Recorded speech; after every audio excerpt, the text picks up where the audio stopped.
अगर हमने अपने बच्चों को पूरी तरीके से ऑब्जेक्ट आइडेंटिफिकेशन करवा दिया है, जो कि मैंने आपको अपने पिछले वीडियो में बताया था कि हमें कैसे किस फ्लैश कार्ड को यूज़ करना है और किस तरह से यूज़ करना है, और उन्हें पूरी तरीके से कंफर्मेशन हो गया है कि अच्छा ये चीज़ ये है, ये है, लाइक यू, या तो वो बोल पा रहे हैं या फिर वो रिकॉग्नाइज कर पा रहे हैं, दोनों ही सिचुएशन में हम उनको ऑब्जेक्ट के फंक्शन बताएंगे।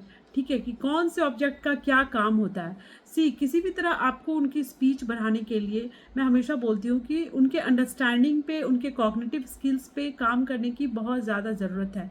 हम जितना ज़्यादा उनके अंडरस्टैंडिंग पे, उनकी समझ को बढ़ाने के पीछे रहेंगे ना, उतना ही ज़्यादा उनकी स्पीच में कहीं ना कहीं प्रोग्रेस होगी। ठीक है, तो सिर्फ स्पीच के लिए आप ये नहीं कर सकते कि आप ये बोलो, वो बोलो, ये बोलो, नहीं। आप कहीं ना कहीं उनके ब्रेन पे वर्क कीजिए, हर तरीके से उनके ब्रेन को स्टिमुलेट करने की कोशिश कीजिए। ठीक है, तो चलिए मैं चलती हूँ कि कैसे हम फंक्शन बताएंगे ऑब्जेक्ट का। ठीक है, लाइक मेरे पास कुछ फ्लैश कार्ड है। सी अभी क्या है मेरे पास, ये नाइफ है। ठीक है, ये क्या है, ये है नाइफ।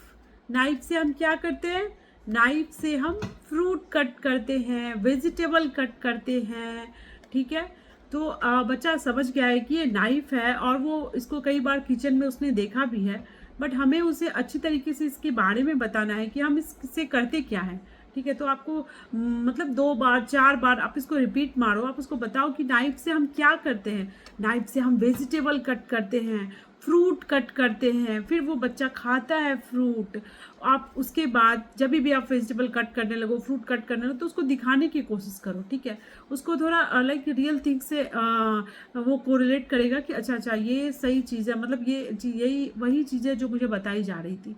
ठीक है, तो अभी ये क्या है, पेंसिल। ठीक है, पेंसिल से हम क्या करते हैं, राइटिंग करते हैं। हम पेंसिल जब भी हमें मिलता है तो हम इससे राइटिंग करते हैं।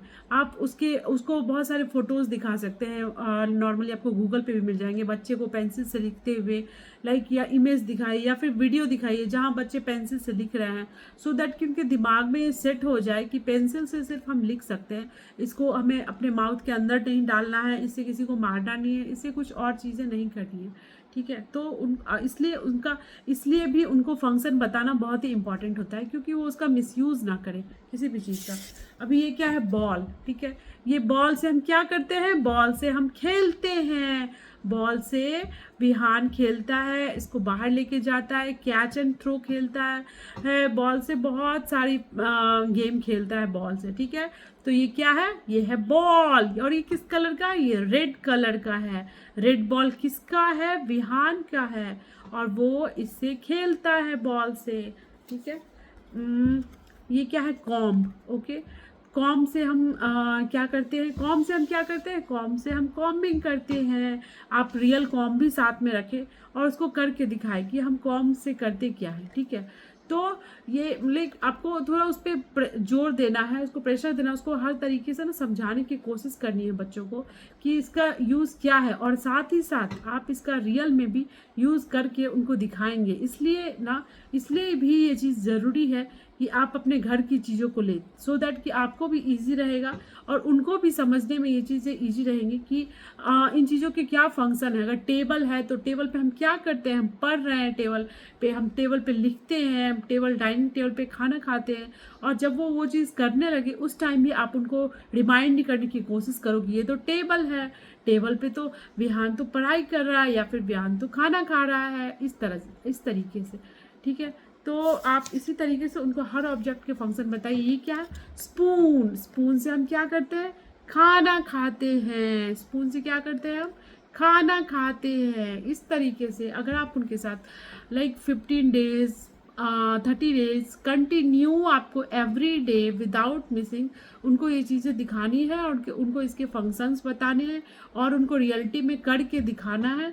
उनकी अंडरस्टैंडिंग बिल्कुल बढ़ेगी और वो बिल्कुल समझेंगे कि इस चीज़ों से क्या करते हैं। ठीक है, और जब 1 महीने 2 महीने आपने अच्छे तरीके से, अगर वो 1 महीने में नहीं सीख रहा है तो 2 महीने में सीखेगा, वो सीखेगा तो ज़रूर। अगर आपने अच्छी तरीके से उनको सिखा दिया, समझा दिया, उन्होंने इसको ग्रास्प कर लिया, तो उसके बाद आप उनसे क्वेश्चन करना स्टार्ट करेंगे कि अभी बताओ स्पून का क्या काम है, अभी बताओ कॉम से क्या करते हैं। वो एक वर्ड में भी अगर आंसर दे रहे हैं पहले तो वो भी ठीक है, उसके बाद हम उसको 2 वर्ड 3 वर्ड पे ले जाएंगे कि ओके, जैसे आपने पूछा कि आप स्पून से क्या करते हो, खाना खाते हैं, उतना भी बोल दिया या फिर उन्होंने इतना ही बोल दिया खाना, तो चलो उनकी समझ भी तो ये आया, उनकी कॉग्निटिव स्किल्स बढ़ी कहीं ना कहीं, उनको उनके अंडरस्टैंडिंग में पे काम हुआ है कहीं ना कहीं, वो समझ रहे हैं कि अच्छा इस चीज़ का ये यूज़ है। तो उसके बाद हम लैंग्वेज इन्हांस करने के लिए उनके उस वर्ड को सेंटेंस तक लेके जाएंगे कि हमें पूरे लाइन में बोलना है कि हम इस स्पून से खाना खाते हैं, हम कॉम से बाल को झाड़ते हैं, हम बॉल से खेलते हैं, इस टाइप से। ठीक है, तो इसी तरह से आप उनको ऑब्जेक्ट आइडेंटिफिकेशन और उसके बाद फंक्शंस ऑफ ऑब्जेक्ट सिखा सकते हैं अपने बच्चों को। ठीक है, आप ऐसा करके देखिए और प्लीज़ मुझे बताइए कि आपको रिजल्ट मिला या नहीं। Thank you so much.